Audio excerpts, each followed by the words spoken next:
What's going on, everybody? My name is Kareem Manuel, and I'm the host of the We Are the Ones podcast. During this time with people, we are going to be talking to thought leaders, influencers, political leaders, cultural makers, finding out what was the spark in them that made them jump, take that leap of faith to take matters into their own hands, to galvanize and organize people around a common goal or agenda. We talk about all of the struggles that we have every day and how we overcome them. Issues of self-doubt, self-worth. How do you learn how to build and run a business or go to scale? How do you work within an existing infrastructure and make it better? How do you look at the world that you currently live in, see issues or problems that you feel like you can solve, and then how do you bring your magic, your ideals to the situation to make it better? Yo, what's up, We Society? This is Kareem. As I said, we want to bring on people that we think are doing amazing stuff in the world, who have taken on and are part of the We Society and taken on the mantle of being the ones that they're waiting for. So with me, to my left, I have Janee Bolden, good friend, great personality. Can you please introduce yourself to the people? All right, I'm Janee Bolden. I am a journalist, television personality, media personality, mogul, natural hair enthusiast, and business owner. And you call me a socialite too. Yeah. Well, you party a lot, but you're there for work. Yes. And for fun. Yes. We can make your life work. I'm also a moderator, content creator, producer. And when she says these things, you know how some people say that, their Instagram bio is like has all like these a bunch things, of titles, and they don't do any of it. Yeah. It's like she actually somehow does all of these things in one day. Yeah. So that's cool. So Janee, thanks for being here. First question is, when you think of we or the We Society, what do you think of? What does it mean to you? And why did you think you should be why you should be a part of the message? Well, I actually think of you Okay. when I see We Society because just talking to you about your journey, I think it was really, we had like a great first conversation. So I think I learned a lot in that conversation, and I was very empowered by your journey. And so when I see We Society, I think of my friends who have taken on that level of responsibility, that they're going to put it on themselves to be the best that they can be and work with others in a communal way in order to improve society. Yeah, that's good. Out here inspiring people. Taking your life on yourself, what does that look like for you? If whatever stories you feel comfortable sharing. We all have those moments. We were just talking off camera where it's just like you are one way and then you decide I need to be another way to shake things up. What did that look like for you, or how is that still looking for you? I think it's a constant process. I think we're always working on ourselves, and I think obviously the older you get, the more comfortable you get in your own skin. So I think for me, I've evolved a lot over the years. I'm Black, so Black don't crack, and I'm older than I probably look.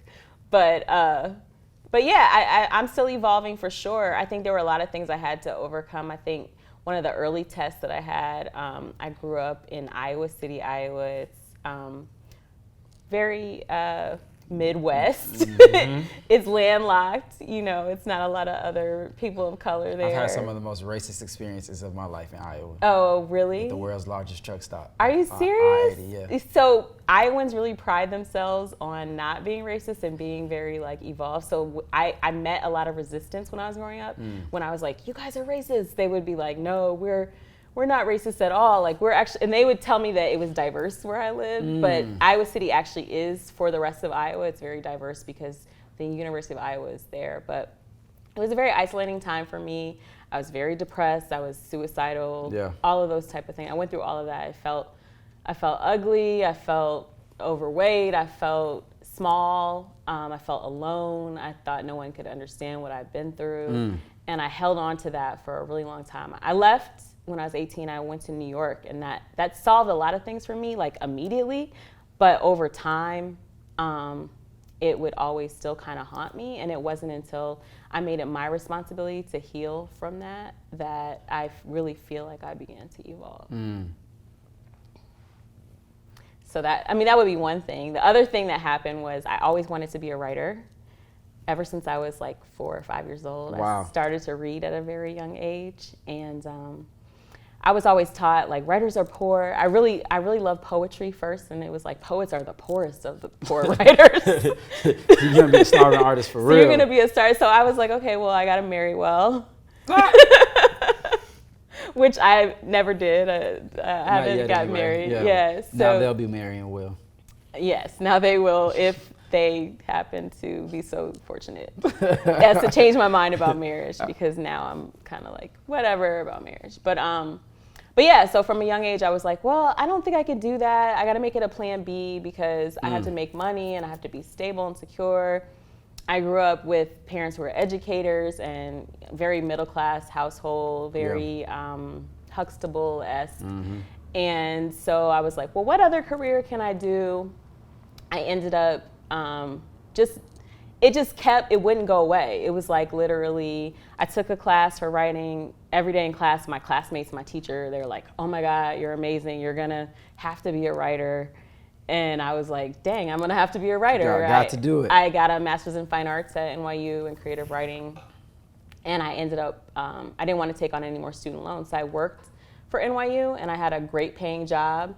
And I got really comfortable and I worked there for 5 years. I paid my way through school and then I still stayed because it enabled me to pay all my bills, even help out some with my family, and socialize, as you know I like to do. Yep.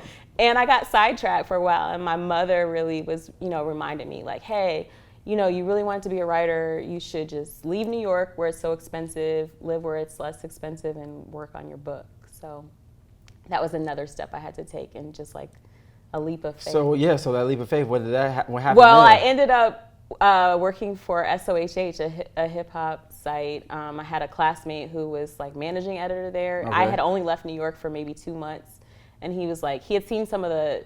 So while I was working for NYU, I would freelance. So I freelanced for a place called Dope Mag, and he had seen the bylines, and he was like, so you've been interviewing artists and stuff. You want to be a writer? We need a junior writer. So I came on.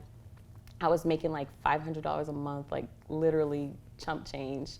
But I had no bills. I was living with my mom. Just chasing a dream. Yeah, chasing the dream. And slowly, it all kind of came together. It was like one of those things where I stepped out on faith, and like little by little, like 500 turned into 700, and then one of the editors at The Source reached out and said, can you write this for me? And then an editor at XXL, Anselm Rock, reached out and said, hey, I saw this story you did on Justice League for SOHH. We want you to do a story on Justice League for XXL.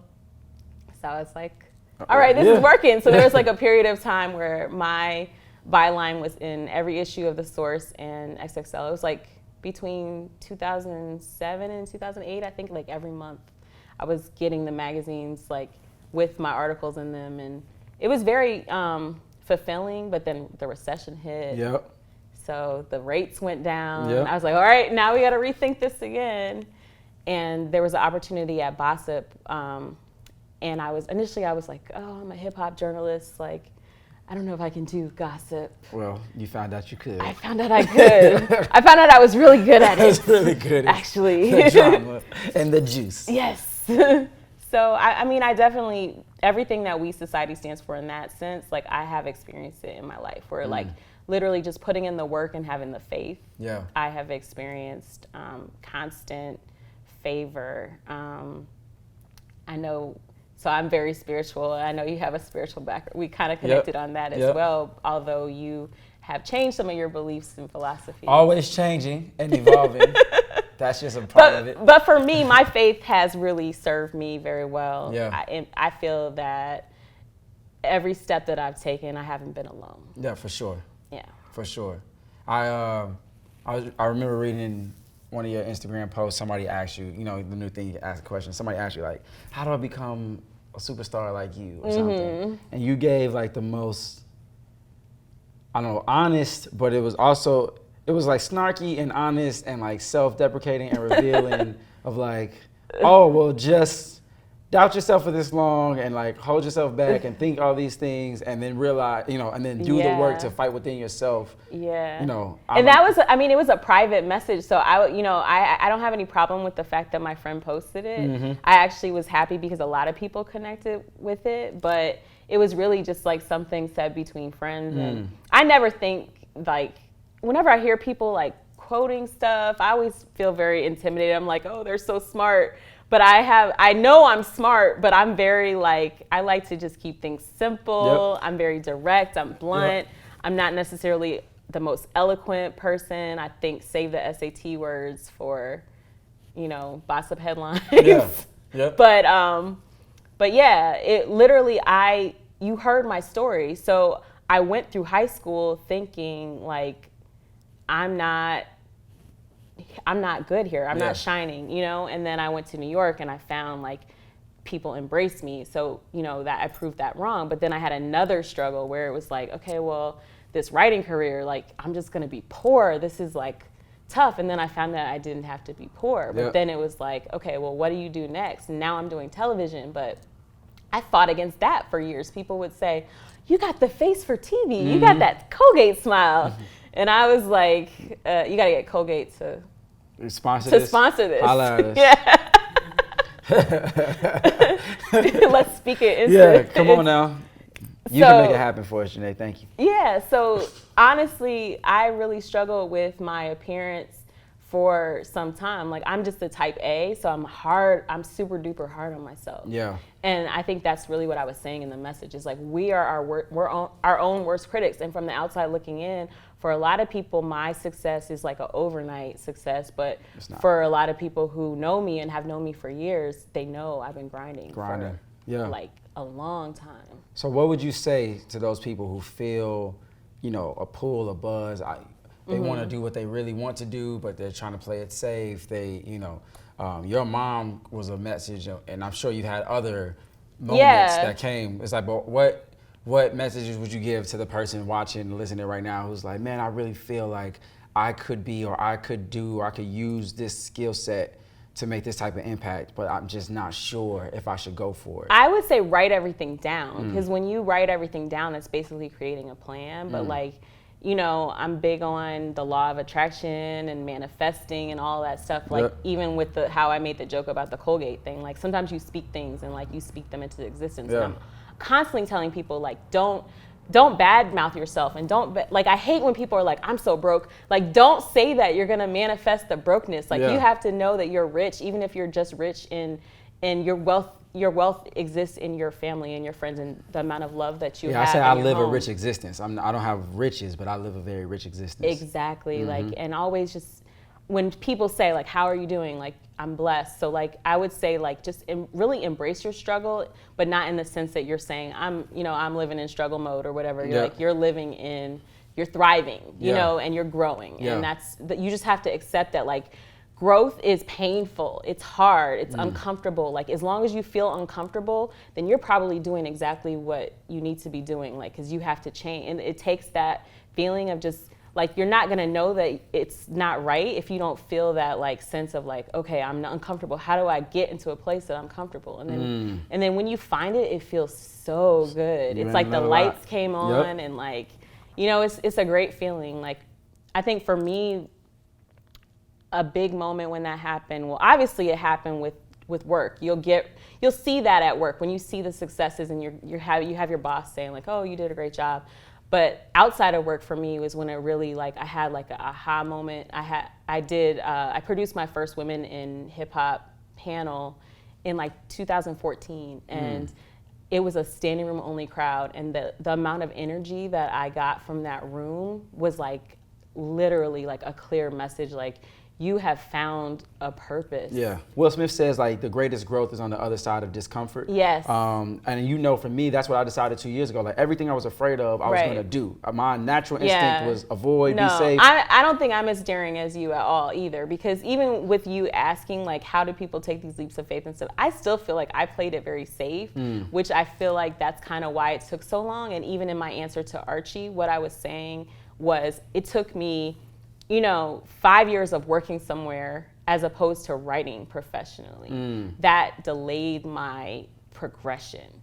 But I'm the type of person, maybe it's because I'm a Taurus, like I have to have that security blanket. Yeah. I have to have the security. So until I got into a place where I could do what I wanted and still be secure, that's what it took. It took knowing I was provided for. I didn't have to worry about keeping a roof over my head, and I could write for less money. Yep. That helped a lot. But yeah, totally. And I think the other thing is we all suffer from these little voices in our head that is like saying like, oh, you're not them. You can't do what they're doing. Or you know what I mean? And it's like the thing that you have to know is, well, I always say God's timing is perfect timing. And I always say like, what is for you, and no one can take that away. Period. So it's like, if you are determined to do something, you are going to get it done. And you just have to like have that faith. But honestly, like people just have to really like shut down those negative voices and really embrace the positive voices. Like the ideas that you have that you keep having over and over, that's not a coincidence. Like that's something you need to actually work on. Yeah. You're right. And so I'm just let that sit because you're right. In terms of like fearlessness or whatever, I was not always fearless. Right. And I still have a lot of fear. I was just telling somebody last night, like, I'm still not fearless. I look fearless because I'm willing to go further than... Right, because you're willing to jump out of a plane. Yeah. Yeah, I'm not willing to jump out of a plane. But I jumped out the plane because I was so afraid. Yeah, no, I'm good. Everybody has to do what works for them. Yeah. And that's the thing. Like Jay-Z said, like, when he started rapping, he didn't think it was right because it was so easy for him. And his mom kept telling him, whatever you're going to do has to be hard work. And he was like, well, this can't be it because this is not hard for me. Yeah. But like, he was just a savant, right? And so I think everybody finding their sweet spot. For some people, it's like, man, I'm uncomfortable. Like for me, what brings me discomfort or makes me uncomfortable, that's how I know, like press into that. Yeah. For other people. That's interesting. Yeah. Yeah. Even you saying like, I needed to be safe. I needed to know I had security so I could use that as a launching pad. That's what I did. I used my job as a launching pad to say, all right, here's my income, but I'm going to, grow and develop and then jump out the plane metaphorically when I'm ready, when I feel like I've built a parachute. But I'm going to get out of this plane because I cannot stay here. Everybody keeps saying, stay in the plane. And you're like, no, the plane is crashing. It's like... no, I guess I would jump out of the plane if the plane was crashing too. My plane wasn't crashing. I just wanted to jump out. I know. I guess, with all of that, I have a lot of other things to ask you, but I want to know from your perspective, why is, if at all to you, why is the We Society important for our time and our generation, like where we are now? I think that what makes it so important is just the fact that it's really so simple, that it's like, it's just people. You know what I mean? I think that we kind of have lost touch with humanity. Yeah. To a certain extent. And I think that the great thing about We Society is it's like such a human connection that is the underlying message. You know what I mean? It's like, it's about even just the we-ness of it. It's like the oneness and the fact that like we have more similarities than we have differences. And if we just kind of can look beyond the like black and white or the exterior and like look more to the fact that like you are human and I am human and we have similar needs and wants and desires, and that we get so much further by working together than we do by like trying to elbow each other out for, a spot. Yep. Like I have a clothing brand, you have a clothing brand. If you weren't the one to say, hey, you need to make your shirts. Like, what if you said, hey, I'm the only one that wants t-shirts? Yeah, no. Yeah, I would have never had t-shirts. You should make your shirts. Talk to this person and this person. And it happened like this. And everyone's like, how did this happen so fast? Kareem told me about We Society and was like, we are going to do this. We are going to get you to the printer and you are going to have shirts on Friday and I'm going to bring them to your house. That's tight. That happened. Yes. That really happened. We are going to get your brand going. We are the ones we're waiting for, man. There's no more waiting. Definitely. I love it. Thank you, man. Thank you for this. I'll definitely have you on. I'll definitely have you interview people too. Oh, okay. Mind. All right. I know you got the sauce. You know what I felt like you didn't talk about that you should have talked about? Oh, yeah, go ahead. the meditation aspect, because I think even when I'm talking about the voices and like listening.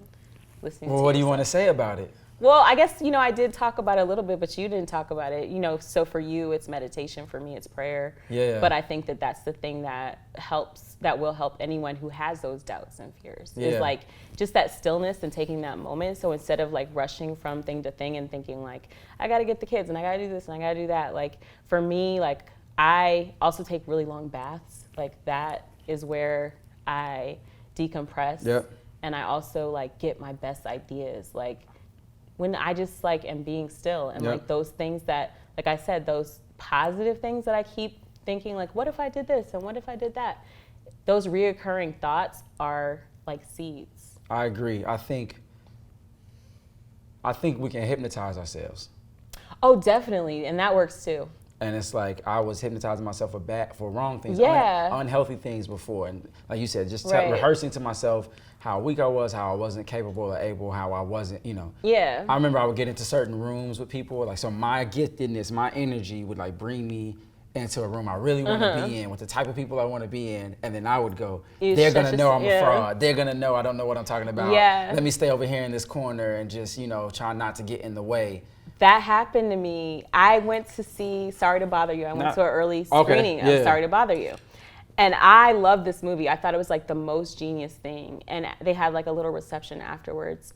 And in the midst of it, I was going through like a little work drama. So I was like on my phone, And so in the reception, like I'm on the phone, but Boots Riley, who's the director of that film, was in the room.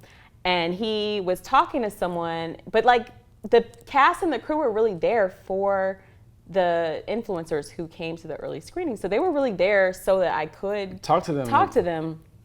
So it was just like, I did that to myself. I was like, I'm not going to talk to him right now. But the funny thing is, I told myself, like, if it's meant to be, I'm going to get a chance to talk to him later. I ended up hosting a screening with a Q&A with Boots Riley, like, literally 2 weeks later. It was the weirdest thing. And then the rep from the film company, he says, oh, I saw you at the, and I was like, yo, this is too crazy. Like, I was supposed to go talk to them at the dang. That's like the universe just letting you know, like, man, what are you waiting for? The universe will be like, listen, you know who you're supposed to talk to and where you're supposed to be. And like all this, you talk yourself out of doing stuff that you're supposed to do. And I think that's really even goes back to my message. Like literally, you're going to end up doing it anyway. Don't waste 9 years on like self-doubt. Don't waste 9 years on self-doubt. Just Go do for it. it. Just do it. That's what I say. I say I don't want to say this anymore. I say it off camera. Well, we're the socially conscious version of a certain athletic brand that has that same tag. Yeah, we need Nike. We as a socially conscious Nike. It's like, you see it and it's just like, get moving. Like we're the ones. Yeah. But yeah, I agree. And so I don't hypnotize myself for bad. I meditate. I think positive. And it's not just thinking positive out in the sky positive. Yeah. It's like I rehearse. And you don't have to be like, like the Deepak with the beads or anything with the crystal. Yeah, like if crystals, I got my crystals. If crystals help you. No, I have some crystals. I think Molly gave me some, shout out to Molly. She gave me a crystal. But I'm not like a big beads and crystals type of person. Like it can be your own, like I said, my form of meditation, prayer. Long bath or prayer, so it doesn't have to look like this existential thing. Yeah. It's really simple and basic. Yep. Ye says, I know. Oh God. I know Ye's canceled, but he talks about how when he's making beats and stuff, he'll just sit there like watching TV for a couple of days, listening to records, and just listening and just kind of like just being within himself. And then he gets up and he chops it all up in like 5-10 minutes, and everybody's like, "That's amazing!" And it's like, "How did you do that?" He worked on it for days. Yeah, in his just meditating, just in his thing. Thank you so much for your time and sharing your light with everything. Yeah, you're so good at this. It's like the smile, everything.